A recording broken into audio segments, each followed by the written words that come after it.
నిజంగా చేంజ్ ఏం లేకపోతే ఒకప్పుడు స్టార్ హీరోస్కి కథ చెప్పి సినిమాలు తీద్దాం అనుకుని తిరిగిన బండి సరోజ్ తర్వాత మీ అంతటా మీకు పెద్ద పెద్ద ప్రొడ్యూసర్స్ కాల్స్ చేసినా కానీ మంచి ఆపర్చునిటీ ఇస్తాం, మంచి కథలు ఉంటే ఈ హీరోకి రెడీ చెయ్యి, పలానా రామ్ చరణ్కో పలానా మహేష్ బాబుకో రెడీ చేయి అన్నా కానీ ఎందుకు రిజెక్ట్ చేశారు మరి అప్పుడు? నేను వచ్చిందే జూనియర్ ఆర్టిస్ట్కి వచ్చానండి, హీరో అవుదామని వచ్చా.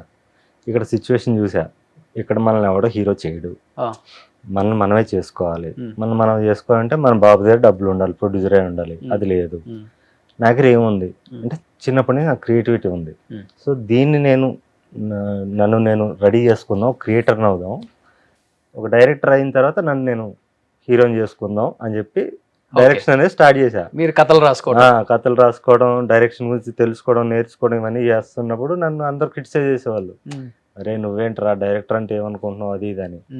తర్వాత నేను వడ్డీ నవీన్, తారక రత్న ఇలా ఫ్లాప్ యాక్టర్స్ ఎవరైతే ఉన్నారో అప్పుడు మార్కెట్ లేని వాళ్ళు, వీళ్ళని మనం స్టార్లను చేస్తే మనకు పేరు వస్తుంది అని చెప్పి వాళ్ళతో కొంచెం జర్నీ చేశాను.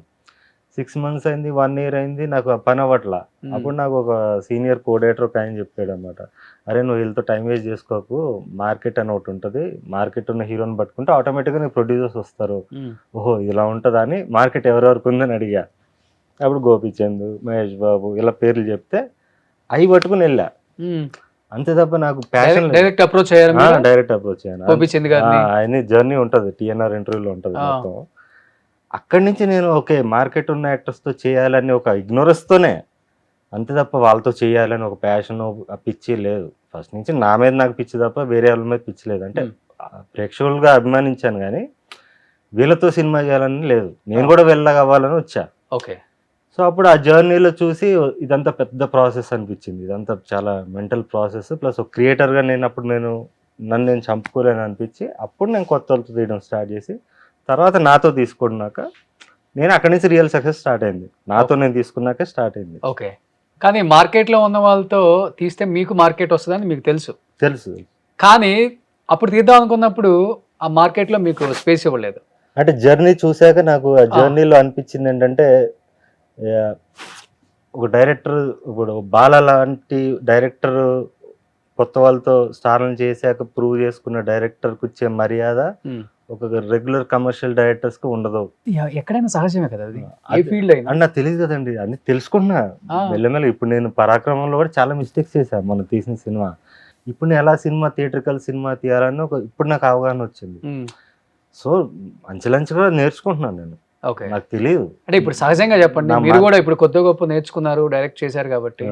నేను ఒక కొత్త డైరెక్టర్ అవుదాం అనుకుంటాను, ఒక అసిస్టెంట్ డైరెక్టర్ అనుకోండి, ఏదో మీరు బాధిస్తున్నారని మీ దగ్గరకు వస్తాను, మీ ఇంటికో మీ ఆఫీస్కో, సరోజ్ గారు నమస్తే అనగానే ఇలా అనుకుంటున్నానంటే రండి కూర్చోండి, అది వాటర్ తీసుకోండి, కాఫీ తాగుతారా, టీ తాగుతారా అని అడుగుతారా?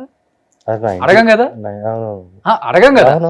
సహజం అది ఇండస్ట్రీలో. మన అదే అంటుంది. లేదు, నాకు కథ ఓకే అయిన తర్వాత ప్రాసెస్ గురించి చెప్తున్నా. అది ఓకే, స్టోరీ ఓకే అయ్యాక ఆ ప్రాసెస్ ఉంటుంది కదా, ప్రాసెస్ లో చాలా మంది వస్తారు. ఇప్పుడు ఒక డైరెక్టర్ అంటే ఒక డైరెక్టర్ సోలో డెసిషన్ ఉండదు.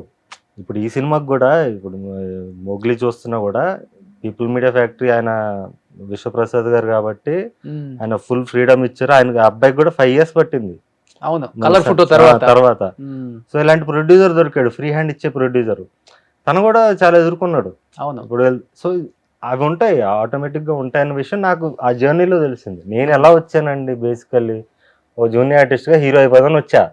నేను చాలా అందంగా ఉన్నాను, నేను బాగా యాక్ట్ చేస్తాను, నన్ను ఎవడొకటి హీరోని చేసేస్తాడని మూర్ఖత్వంతో వచ్చా. అక్కడి నుంచి నేను అంచెలంచెలుగా అన్ని నేర్చుకుంటూ వస్తున్నా. ఇప్పటికీ నేను నేర్చుకుంటున్నా. ఓకే. ఏంటి కానీ ఈ ట్రైలర్ తర్వాత పెద్దిలో కూడా ఆఫర్ వచ్చింది, చేయమన్నారు. ట్రైలర్ తర్వాత కాదు, ఎప్పుడు అడిగారా?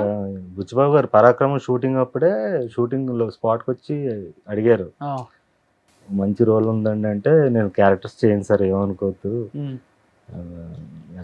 I'm very happy that you identified me, but నేను క్యారెక్టర్స్ చేయను అని చెప్పాను. తర్వాత ఆయన నేను ప్రీ రిలీజ్ ఈవెంట్ పిలిచినప్పుడు వచ్చారు ఆయన, పాపం అదే మనసులో పెట్టుకోకుండా కూడా. We have good relation.